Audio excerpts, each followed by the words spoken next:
Olá, minha gente, estamos aqui de volta para a nossa quarta formação sobre o ano do laicato.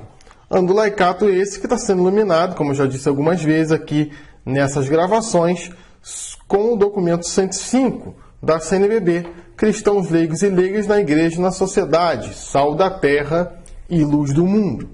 Eu, como sou um professor de História, já há alguns anos, tenho a tendência de querer contextualizar o laicato. E é justamente isso que nós vamos fazer um pouco nessa videoaula.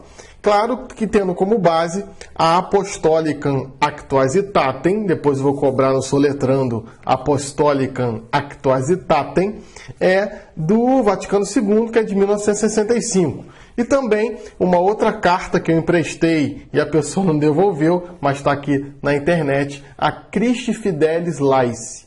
Tá? Essa do João Paulo II é uma carta pós-sinodal de 30 de dezembro de 1988. Tá? Vamos lá. E aí é uma brincadeirinha, né? Lá vem o estudante de História contextualizando tudo. É um pouco que eu vou fazer nessa videoaula mesmo. Claro, a gente tem que, quando fala de leigo, quando fala de ministério laical, quando fala de munus laical, a gente tem que se remeter ao Papa Leão XIII, que empreendeu pela primeira vez isso que nós temos hoje, que é a doutrina social da Igreja.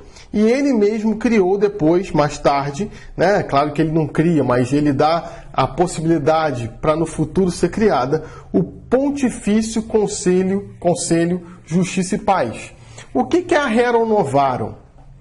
É a condenação de duas ideologias vigentes naquele período, a ideologia liberal e a ideologia comunista. E a Rerum Novarum vai ser basicamente uma carta aos fiéis leigos. Um posicionamento verdadeiramente proativo em relação à vida do trabalho, em relação à vida social, em relação às ideologias. Vale muito a pena estudar a doutrina social da Igreja, que é uma doutrina que tem como base quem? Nosso Senhor Jesus Cristo e a sua mensagem evangélica. Sem dúvida nenhuma. Às vezes as pessoas falam para mim, Bruno, a doutrina social da igreja de esquerda, a doutrina social da igreja de direita, nem uma coisa nem outra. A doutrina social é a doutrina social. E também não eu peguei um pouco da mentalidade da esquerda, peguei um pouco da mentalidade da direita e fiz a doutrina social da igreja. Não. É uma outra coisa. A igreja não copia a esquerda, nem copia o liberalismo. De maneira nenhuma. A igreja vai empreender verdadeiramente uma justiça social à luz dos evangelhos. Tá? A igreja que em Leão XIII, até antes de Leão XIII, Pio IX, já condenava o liberalismo, condena o liberalismo primeiro, claro, que é de 1789, com a Revolução Francesa, condena como uma heresia, porque o liberalismo vai colocar o capital como o senhor de todas as relações, o livre comércio, tá? E o liberalismo também é uma questão filosófica, tá? Cai-se os tronos, cai-se os altares, uma frase famosa do Robespierre na Revolução Francesa, tá? É o fim do pensamento metafísico, é o fim do antigo regime, que a igreja estava inserida nesses regimes também. Tá? A igreja vai condenar o liberalismo como herético. Tá? É o capital que move todas as relações sociais. Isso é o capitalismo, ou o proto-capitalismo. Tá? E depois ela vai condenar o comunismo. O comunismo vai criticar o liberalismo, vai falar que o liberalismo e o capitalismo criou amarras para a vida do homem, e é verdade. Porém, ele vai criar uma outra amarra, que é o Estado. Então, em ambos os regimes, em ambas as formas de governo, nós temos amarras. No capitalismo e no comunismo.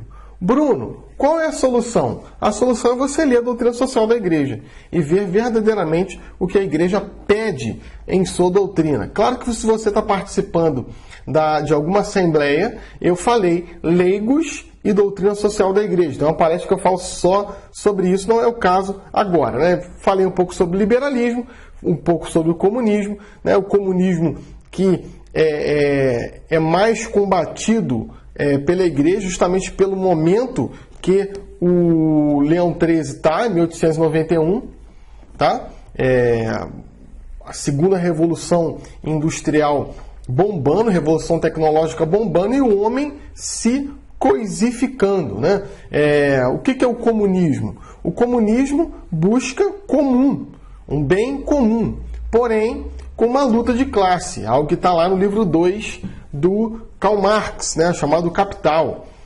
Aqui nós temos uma propaganda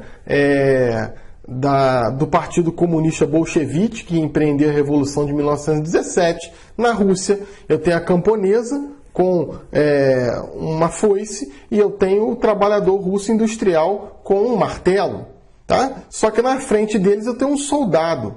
Então os trabalhadores, capitaneados pelo fuzil, vão tomar o poder e fazer uma ditadura do proletariado. Então, justamente isso que são os movimentos comunistas, os movimentos de esquerda. Eu costumo brincar, né, que tem vermelho e tem estrela só a Mulher Maravilha, né, o corro de partidos comunistas, porque a Igreja Católica tanto condena como heresia o liberalismo, como condena como heresia o comunismo. E qualquer cristão que participar de movimentos de esquerda com tendências, claro, comunistas, está automaticamente excomungado e excluído da igreja. A gente vê cada aberração aí, né, dentro de alguns movimentos da igreja no Brasil, que são pessoas que verdadeiramente nunca leram uma linha da doutrina social da igreja e vê que esse comportamento é um comportamento herético. Justamente isso que eu estou falando da doutrina social da igreja.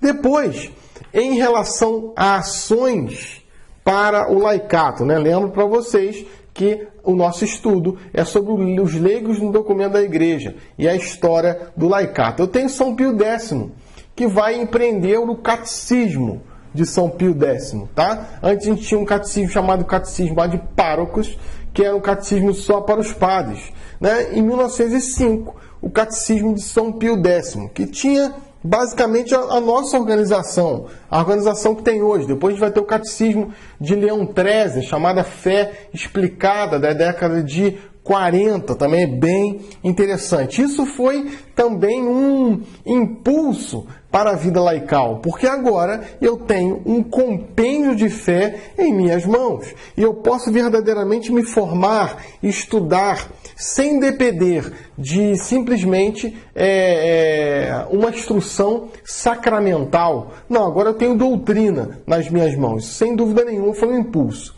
Eu tenho Pio XI e Pio XII, ambos relacionados à doutrina social da igreja, condenaram o capitalismo e condenaram o comunismo como meios excludentes de regência do mundo social. Tá? A doutrina social da igreja vai trazer uma luz muito diferente disso, né? A gente tem, depois eu vou falar, né? Na verdade, eu já falei, eu gravei a aula e você que ouviu na Assembleia, você sabe que a doutrina social da igreja tem um princípio pétreo, que é o princípio de subsidiariedade. Subsidiariedade, que vem de subsídio, que significa ajuda. Então, as sociedades maiores têm que socorrer as sociedades menores. O Estado deve intervir em algumas coisas, sim, mas não ser um Estado totalmente interventor populista.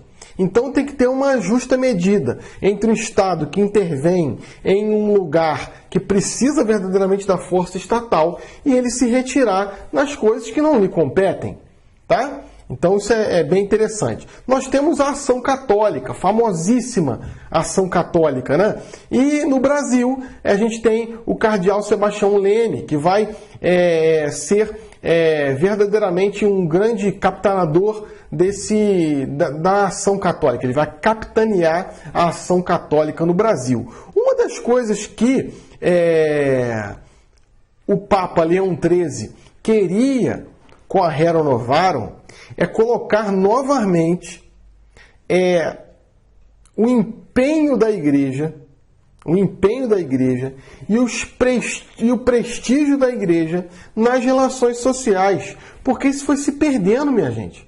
A Igreja foi protagonista das relações sociais em séculos, mas com os movimentos liberais e o movimento capitalista, a Igreja ficou totalmente apartada dos meios sociais. E é justamente isso que a Igreja vai falar em sua doutrina social, que o leigo deve verdadeiramente tomar parte das coisas sociais e verdadeiramente se inserir na vida social. E aí, como eu disse, é uma mensagem especificamente para o leigo, porque o direito canônico vai prescrever que os sacerdotes não devem se meter verdadeiramente nessas questões políticas, nessas questões partidárias, nas questões de sindicato ou associações que são próprias do mundo do laicato. Então, a doutrina social da Igreja, desculpa a paixão, verdadeiramente é uma doutrina para o leigo. Esse ano a Igreja no Brasil, principalmente aqui na minha região sudeste, ela pede que os padres e os bispos formem o seu laicato na doutrina social da Igreja. Nós só vamos ter verdadeiramente uma justiça social onde cada cristão entenda verdadeiramente o seu munus batismal, a sua função batismal, e tome verdadeiramente esse empreendimento de não apenas ser uma vida intimista, mas uma vida também ativista.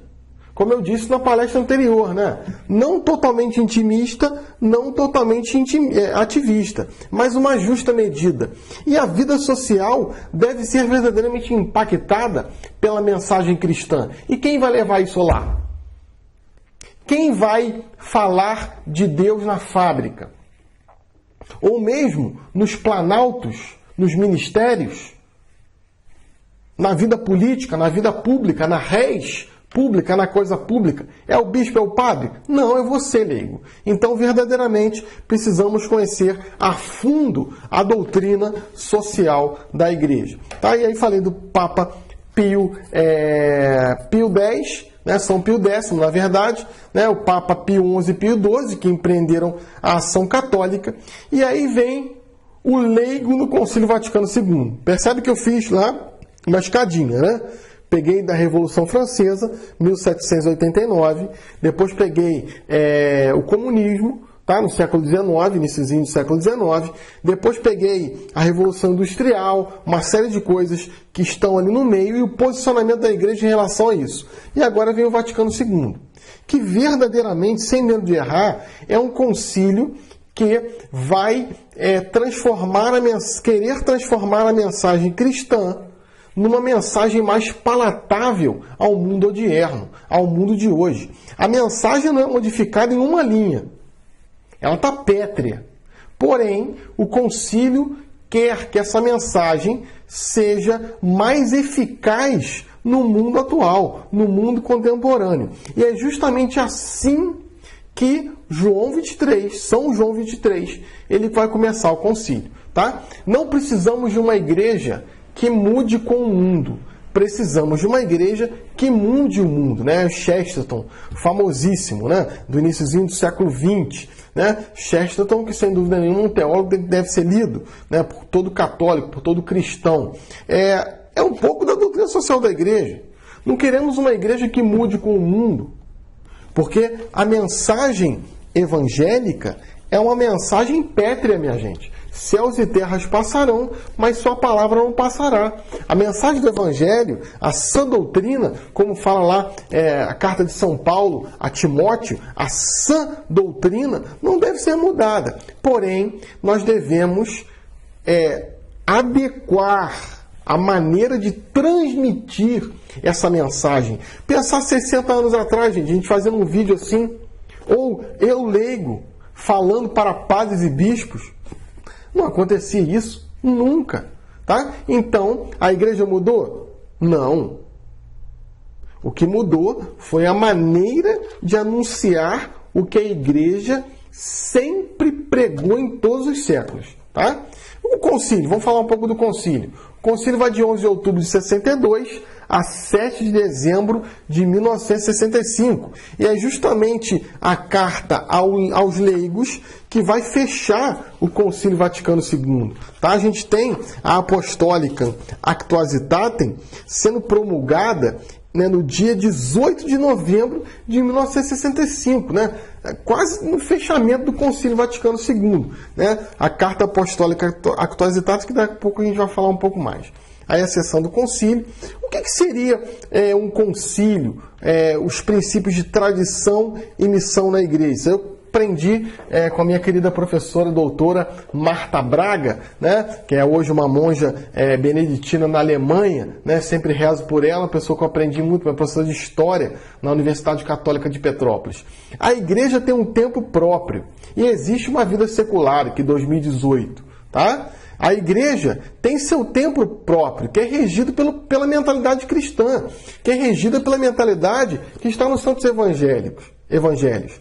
O que é o magistério? É ir ao mundo secular, é fazer incursões no mundo secular, é se meter verdadeiramente na vida secular, é intervir na vida secular. E não tem nada mais eficaz do que a intervenção na vida secular que foi feito com o Concílio Vaticano II e com a doutrina social da Igreja. Tá? Aí a frase bonita, né? Roma locuta causa finita est. Roma disse, o caso está encerrado. Então essa é a famosa ex-cátedra. Então a Igreja vai se movimentar de duas maneiras: a tradição em Cristo e a missão. Tradição e missão. Tradição dos evangelhos e a missão de transmiti-lo hoje, em 2018. Eu preciso mudar o evangelho para isso? Não. Eu preciso modificar as estruturas? Também não. O que eu preciso é falar ao mundo de hoje de uma maneira que o mundo de hoje perceba a beleza do Evangelho. Daqui a pouco o João 23 vai iluminar um pouco isso, né? Essa é uma prefiguração da igreja na barca de Pedro, né? E é justamente isso que o João 23 quer, um adornamento. Olha que fantástico, né? O que mais importa ao concílio ecumênico é o seguinte, essa abertura, tá? Abertura solene do Sacrosanto Concílio 11 de 10 de 1962 do Papa João 23.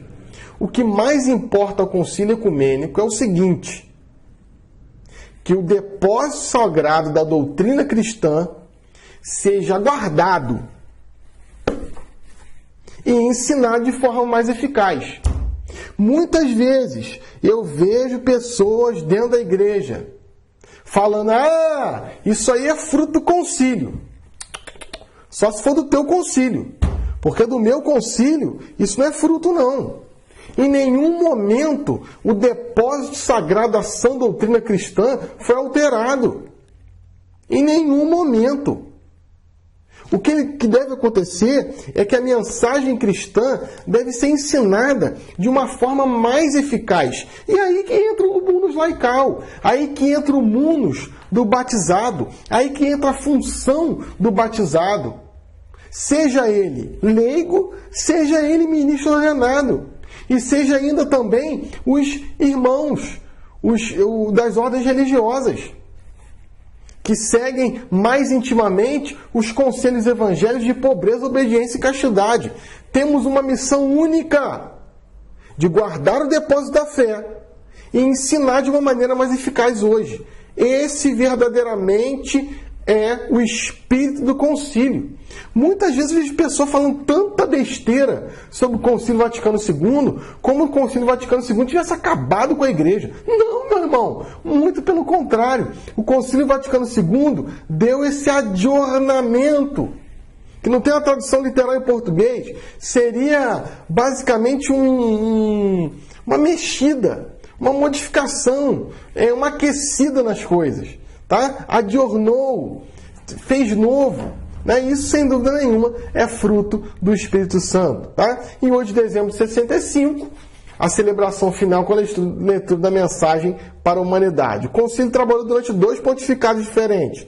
João XXIII o quis e o encaminhou. E o Papa Paulo VI o aceitou e levou adiante. Verdadeiramente um capitão de uma nau. Né? Claro que o João XXIII teve a coragem de empreender um concílio. Interessante, quando João XXIII empreendeu o concílio, o pessoal pensou que ele queria um sínodo dos bispos. Não, ele falou, não, um concílio. Né? Verdadeiramente um homem de Deus. Né? Quais os principais temas? Primeiro, né? Gaude et Spes, abertura ao mundo moderno. Sacrosanto Concílio, reforma litúrgica. Lumen Gentium, Constituição Pastoral da Igreja. Dei Verbo, revelação divina. Nostra Aetate, sobre a liberdade religiosa. E aí sucessivamente. Tá? Apostolado dos leigos. E aí os decretos. Unitate Redintegratio, sobre ecumenismo.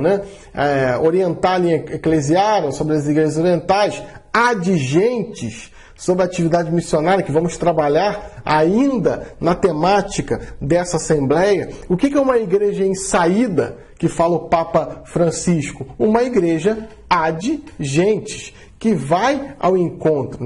Então a gente tem sobre os religiosos, sobre os presbíteros, presbiterorum ordinis, ordines, perfeita caridade sobre os religiosos, formação sacerdotal e aí apostólica actuositatem, intermerífica sobre comunicação, educação cristã, dignitatis humanae sobre a liberdade religiosa, nostra aetate sobre as religiões não cristãs e assim sucessivamente. Tivemos 4 constituições. E aí, verdadeiramente, a gente tem o núcleo duro do Concílio Vaticano II, que é a Dei Verbum, sobre a revelação divina, tá? Que é uma constituição dogmática. O Lumen Gentium, sobre a Igreja, que é uma constituição dogmática. A Gaude et Spes, que é uma pastoral em relação entre a Igreja e o mundo moderno, a constituição pastoral. E a Sacrosanto Concílio sobre a liturgia. Bruno, mas eu sempre ouvi dizer que o Concílio Vaticano II era um concílio pastoral e não dogmático. Sim, o Concílio Vaticano II é um concílio teológico pastoral. Tá? Por que tem constituições dogmáticas? Porque não vão modificar o dogma em nenhum momento, mas vão tocar no assunto do dogma. Tá? Por que a Lumen Gentium é uma constituição dogmática? Porque fala da igreja como sacramento. Tá? Fala da igreja como sacramento. Por que a Dei Verbum é uma constituição dogmática? Porque fala da Bíblia, da revelação divina, da tradição apostólica. Entende? Então não é que mudou a dogmática tridentina. Não é que aboliu o Trento. Não, muito pelo contrário. Tá? Eu estou realocando as coisas para que a mensagem seja transmitida de uma maneira mais eficaz. Tá? E aí vem, finalmente, a Apostólica Actuositatem. Por que esse texto demorou tanto para ficar pronto? Porque ele foi escrito em 42 capítulos a princípio. E ele foi sendo reduzido. E o texto final, os padres conciliares falaram, não, isso aí está igual a ação católica, pô. Isso ainda está muito clerical. Então, foi feito lá no 45 do segundo tempo, esse texto maravilhoso, belíssimo. O dever e o direito ao apostolado advém aos leigos da sua mesma união com Cristo cabeça. Com efeito, inseridos pelo batismo no corpo místico de Cristo e robustecido pela confirmação com a força do Espírito Santo, é pelo Senhor mesmo que são destinados ao apostolado. Aquilo que eu falei nas outras palestras. Não é o padre que te chamou. Não é o bispo que te chamou. Não é nem o Santo Padre que te chamou. Foi nosso Senhor Jesus Cristo. Você foi incorporado pela força magnífica do sacramento do batismo, pela unção batismal, que te consagrou sacerdote, profeta e rei. Tá? Essa é a missão do leigo na terra. são consagradas em ordem ao sacerdócio real e a um povo santo, para que todas as suas atividades sejam oblações espirituais por toda a terra e deem testemunho de Cristo. E os sacramentos, sobretudo a Sagrada Eucaristia, comunicam e alimentam neles aquele amor que é a alma toda do apostolado. Olha que coisa fantástica! Sem dúvida nenhuma, o Concílio Vaticano II deu voz ao leigo. E a gente reverbera isso. E é interessante que em 1983, isso foi para cá, né? Para o direito canônico. O que estava no Concílio Vaticano II veio para o direito canônico, 204. Olha, vamos avançar. O apostolado exercita-se na fé, na esperança e na caridade, como eu disse na palestra anterior. Virtude que o Espírito Santo derrama no coração de todos os membros da igreja. Mas o preceito do amor é o que é o maior mandamento do Senhor, sem dúvida nenhuma, caritas. Estimula todos os fiéis a que procurem a glória de Deus, pelo advento do seu reino, a vida eterna para todos os homens, de modo que eles conheçam o único Deus, verdadeiro, Jesus Cristo, seu enviado. Então a missão do leigo na terra não é uma missão diferente, é a missão da igreja, é a missão do Senhor, é a missão de levar a boa nova de Jesus a todos os fiéis. Incumbe, portanto, o glorioso encargo, olha que coisa linda, gente, o glorioso encargo de trabalhar para que a mensagem divina da salvação seja conhecida e recebida por todos os homens em toda a terra. Olha isso, minha gente. A gente pode fechar o livro e ir embora para casa. Depois disso, mãos à obra. Olha que coisa linda. A todos os fiéis incumbe, é obrigação, portanto, o glorioso encargo de trabalhar para que a mensagem divina da salvação seja conhecida e recebida por todos os homens em toda a terra.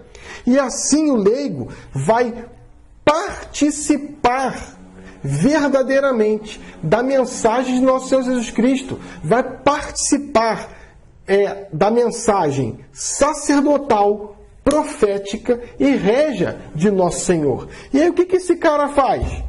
O que João Paulo II faz verdadeiramente? O que São João Paulo II faz? Ele vai empreender documentos que vão reafirmar o posicionamento da igreja no mundo odierno, no mundo de hoje, com documentos que vão auxiliar o povo de Deus a entender mais perfeitamente o que é a igreja. Quais são esses dois documentos? Tá? São esses aqui, ó.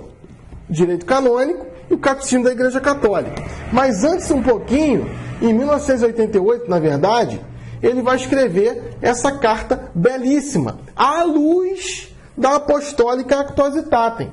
Se você pegar o que o João Paulo II está falando na Christi Fidelis Laici, não é nada novo. Só que ele já está em 1988 e o povo está esquecendo.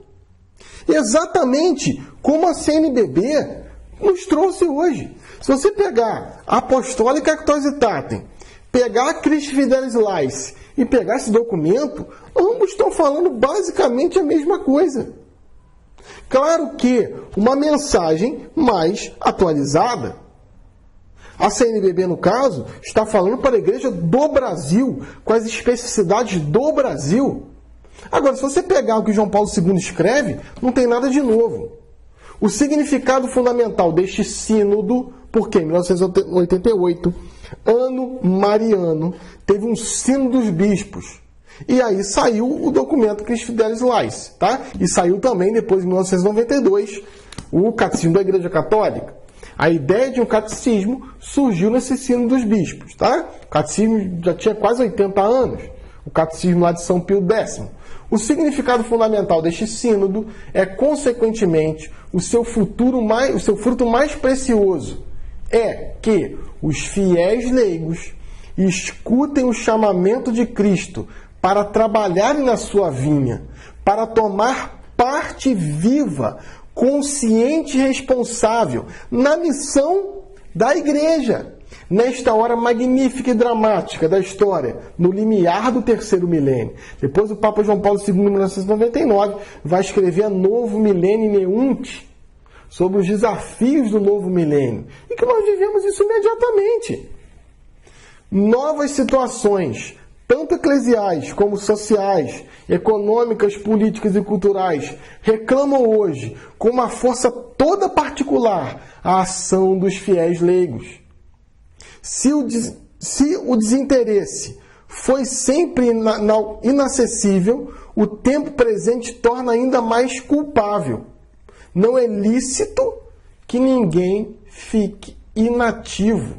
Olha que coisa fantástica.